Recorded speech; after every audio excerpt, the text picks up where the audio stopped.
একদিন একটি গরু জল খেতে এলো একটি পাথুরে পুকুরে। সে যখন ভারী দেহ নিয়ে জলে নামলো তখন অসাবধানে এক ছোট ব্যাঙকে কাদার মধ্যে পিষে দিল।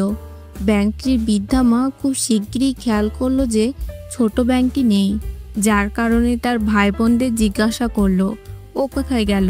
বৃদ্ধা ব্যাঙের অন্য বাচ্চারা বলল এক বিশাল দৌতের মতো প্রাণী। একজন বলল তার বিশাল পায়ের নিচে পিষে গেছে আমাদের ছোট ভাইটি। বেশ বড় বলছো? বৃদ্ধা ব্যাঙ বলল, নিজের দেহ ফুলিয়ে এইরকম বড়?